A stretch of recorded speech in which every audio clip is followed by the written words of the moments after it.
السلام علیکم۔ امید کرتا ہوں آپ لوگ خیریت سے ہوں گے۔ آج کی جو ویڈیو ہے وہ بہت زیادہ امپورٹنٹ ہے، کیونکہ آج کی جو ویڈیو ہے اس میں میں آپ کو ایک ایسا واقعہ سنانے جا رہا ہوں جو کہ اس وطن سے محبت اور اس وطن سے محبت کرنے والوں کے لیے بہت زیادہ موٹیویشن کا باعث ہے۔ یہ ایسا واقعہ ہے کہ اس کو سن کر آپ کا موٹیویشن لیول بڑھ جائے گا، ٹھیک ہے۔ دیوانگی سے بھرپور واقعہ۔ پیاری فوج میں ایسے دیوانے ایک دو نہیں بلکہ ہر ایک شہزادہ ایسا ہی خطبی و غیر معمولی ہے۔ یہاں مٹی سے عشق اور اپنے ساتھیوں کے لیے قربانیوں کی ایسی ایسی دستاویز داستانیں ہیں کہ دل و دماغ اش اش کر اٹھتا ہے۔ یہ سب سننے سے ایسا محسوس ہوتا ہے کہ خالد بن ولید کو سن رہے ہیں یا پھر محمد بن قاسم کو سن رہے ہیں۔ چلیں دل تھام کر پڑھیں، اور میں تو سنا رہا ہوں آپ کو، آپ سنیں اور مزید اپنا جو ہے سر فخر سے بلند کریں۔ میں پڑھتا ہوں، آپ سنیں بڑے ایکسپلینیشنز کے ساتھ اور بڑے وہ ایموشنز کے ساتھ آپ کو بیان کروں گا، جس سے آپ کی جو ہے وہ زیادہ سمجھ آئے گی اس کی، اور آپ کو یاد ہو جائے گا یہ واقعہ۔ یہ جو ہے وہ ایک ایسے شہزادے کی کہانی ہے جو کہ 27 رمضان المبارک 2010 کی بات ہے یہ، اور یہ فوجی جوان، تھوڑا سا آؤٹ لائن دے رہا ہوں۔ فوجی جوان SSG کمانڈو تھا، اور یہ چھٹی سے دوبارہ اپنی ڈیوٹی پر جا رہا تھا، اور راستے میں اس کو ایک آپریشن ملتا ہے، جو آپریشن ہو رہا ہوتا ہے، اور اس آپریشن میں وہ حصہ لیتا ہے، اور حصہ لے کے ایک ایسی بہادری کی داستان رقم کرتا ہے کہ پاک فوج کے لیے وہ مزید فخر کا باعث بن جاتا ہے، ٹھیک ہے۔ تو سوات آپریشن میں چھٹی پر آیا ہوا تھا اور اب واپس جا رہا تھا۔ ان دنوں سوات آپریشن چل رہا تھا اور بیسک ہیڈ کوارٹر نوشہرہ میں تھا۔ ہم واپس 27 رمضان کو جا رہے تھے۔ راستے میں مالاکنڈ ایجنسی پر ہمیں ملٹری پولیس نے روک لیا کہ آگے آپریشن چل رہا ہے، آپریشن ختم ہونے تک آپ کا کانوائے رکے گا۔ 21 پنجاب کی یونٹ آپریشن کر رہی تھی۔ ہم بھی رک کر انتظار کرنے لگے، اور چونکہ ہماری ڈیوٹی کا ایریا نہیں تھا، وہاں ہم مسافر تھے، اس لیے ہم کچھ نہیں کر سکتے تھے۔ تقریباً 1 گھنٹے کے بعد AQRF کی گاڑی آئی، 2 زخمیوں کو لے کر آئی اور اضافی نفر لے کر واپس چلی گئی۔ آدھے گھنٹے بعد پھر 2 گاڑیاں آئیں، ان میں 3 شہید تھے، اور وہ گاڑی بھی اضافی نفر لے کر واپس چلی گئی۔ 21 پنجاب کی تمام اضافی نفری اس آپریشن میں مصروف تھی، اور ہر آدھے گھنٹے یا گھنٹے کے بعد 1 یا 2 گاڑیاں آتی، ان میں زخمی یا شہید ہوتے۔ میں یہ سارا منظر دیکھ رہا تھا، مجھ سے رہا نہیں گیا۔ وہاں ان کے ریئر OC سے ملا، ان سے آپریشن اور زیادہ نقصان کی وجہ کے بارے میں پوچھا کہ سر اتنا زیادہ نقصان ہو رہا ہے، اس کی کیا وجہ ہے، اس کو کیوں نہیں کنٹرول کیا جا رہا؟ اس نے بتایا ہماری ایک ٹیم ایک ٹارگیٹ آپریشن کے لیے گئی تھی، لیکن کارڈ کا شکار ہو گئی اور پوری بٹالین آپریشن مصروف ہے، بہت جلد حالات پر کنٹرول کر لیا جائے گا۔ میں نے اپنا تعارف کروایا اور بتایا کہ سر آپ کی یونٹ کی قابلیت پر مجھے کوئی شک نہیں، لیکن میں ایک SSG کمانڈو ہوں۔ اگر آپ مجھے بھی اس آپریشن میں شامل کر لیں تو میں آپ کی مدد کر سکتا ہوں۔ اس نے کہا آپ جس یونٹ سے تعلق رکھتے ہیں یہ علاقہ ان کی ڈیوٹی کا نہیں ہے، مگر اگر میں آپ کو شامل کر لوں اور اگر آپ کو کچھ ہو جائے تو میں کیسے جواب دوں گا؟ میں نے کہا سر سب سے پہلے میں فوجی ہوں، ڈسپلن کا پابند ہوں، لیکن اگر مجھے کچھ ہو گیا تو میں لکھ کر دیتا ہوں کہ میں اپنی مرضی سے جا رہا ہوں۔ انہوں نے کہا کہ ہمیں آپ کے ساتھ کام کرنے کی خوشی ہوگی اور مدد ملے گی، لیکن آپ لکھ کر دے دیں کہ پھر میں آپ کو شامل کر لوں گا۔ میں نے فوراً کاپی پین سے لیا اور والنٹیئر تحریر کر دی۔ انہوں نے مجھ سے پوچھا آپ کون سا کام بہتر کر سکتے ہیں؟ میں نے کہا سر کمانڈو ہوں، بارود بنانے سے لے کر سنائپر تک ہر فن مولا ہوں۔ انہوں نے مجھے ہتھیار دکھائے، میں نے ایک SMG لی اور انہوں نے ایک سنائپر دے کر مجھے روانہ کر دیا۔ میں متعلقہ جگہ پر پہنچا۔ آپریشن کے کمانڈر ایک میجر کر رہا تھا جو کہ میجر موٹا کے نام سے مشہور تھے۔ میں ان سے ملا، اپنا تعارف کروایا اور پوری صورتحال دریافت کی۔ پتہ چلا کہ یہ ایک پہاڑی علاقہ ہے، درختوں سے سرسبز تھا، اور یہاں پر سب سے زیادہ نقصان بھی ایک سنائپر کی وجہ سے ہو رہا تھا جو اب تک تقریباً 15 جوانوں کو ہٹ کر چکا تھا۔ سنائپر کی سب سے بڑی کامیابی یہ ہوتی ہے کہ اس کی لوکیشن کا پتہ نہیں چلتا، کیموفلاج کے علاقے کے حساب سے چھپا ہوتا ہے اور چن کر نشانے لیتا ہے، اور ایک گولی سے ایک بندہ جو ہے اس کو ہٹ کرتا ہے۔ پورے حالات کا جائزہ لینے کے بعد میں نے میجر صاحب سے کہا کہ آپ اپنی نفری کو آرڈر دیں کہ وہ تمام چھپ جائیں، کوئی حرکت، کوئی حملہ نہ کریں، ہر چیز ساکت ہو جائے، کیونکہ جوانوں کی حرکت سے دشمن سنائپر کو ٹارگٹ مل رہا ہے۔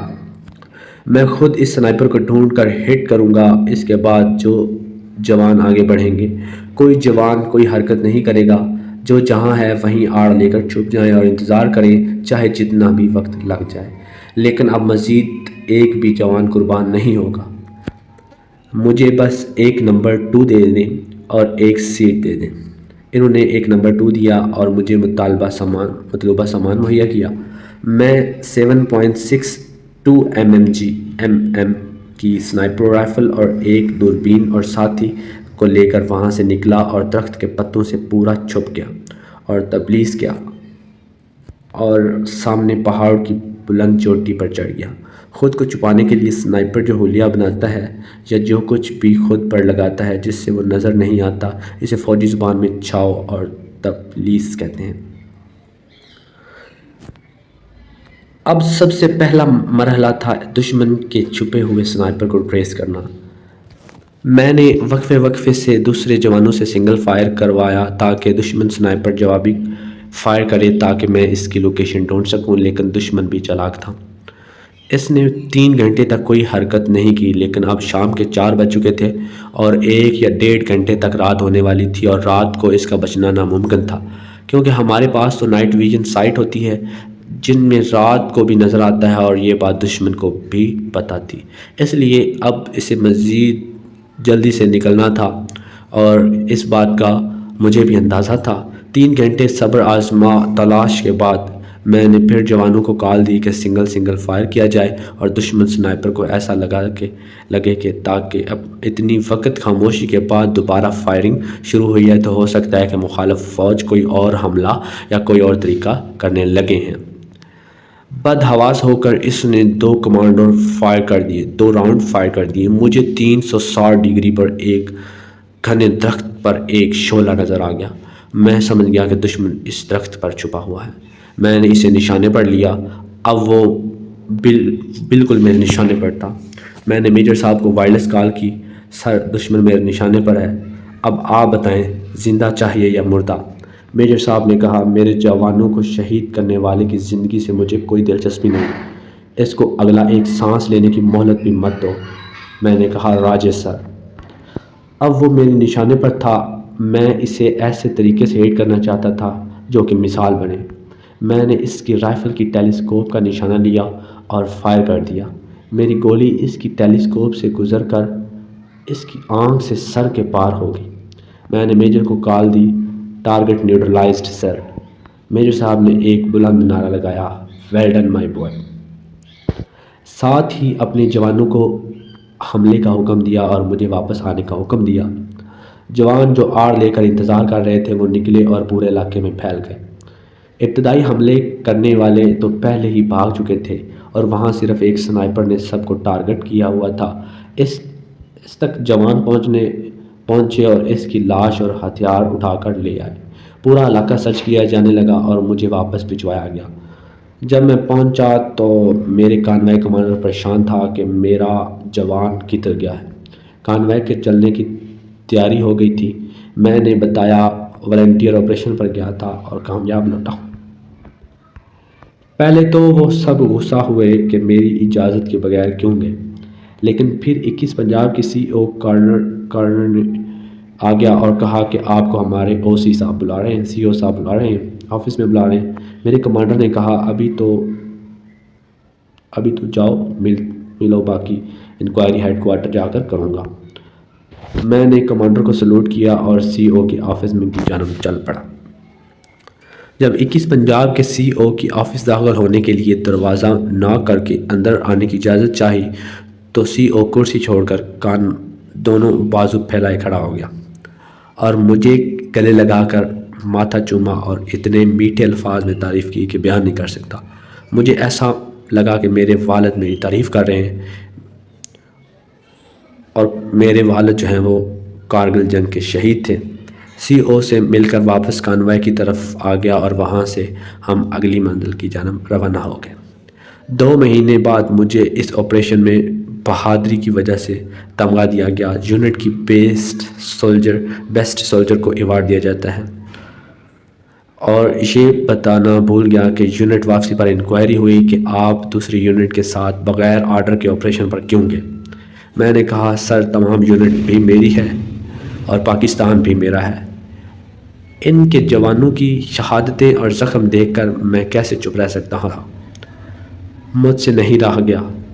میرے اپنے CO نے مجھے گلے لگا کر کہا مجھے آپ جیسے جوانوں پر فخر ہے، لیکن آرمی جذبات سے نہیں ڈسپلن سے چلتی ہے. ڈسپلن کی خلاف ورزی پر آپ کو 7 دن بیگ ٹہلنے کی سزا دی جاتی ہے اور آپریشن کامیاب کرنے پر آپ کو ایوارڈ دیا جائے گا. بیگ ٹہلنے فوجی سزا ہوتی ہے جس میں بیگ پر 36 کلو وزن پہن کر ایک مخصوص دائرے میں 2 گھنٹے صبح اور 2 گھنٹے شام کو نان سٹاپ دوڑ لگانی ہوتی ہے. آگے 7 دن سزا بھی بھگتی، لیکن دل میں ایک اور سکون اور اطمینان اور خوشی تھی اور ہونٹوں پہ ہنسی تھی. اور سزا پر عمل درآمد کروانے والا حوالدار بھی پریشان تھا اور کہتا تھا ڈسپلن پر عمل ضروری ہے ورنہ میرا دل نہیں کرتا تمہیں سزا دوں. میں بیگ ٹہلنا جاتا اور مسکراتا جاتا.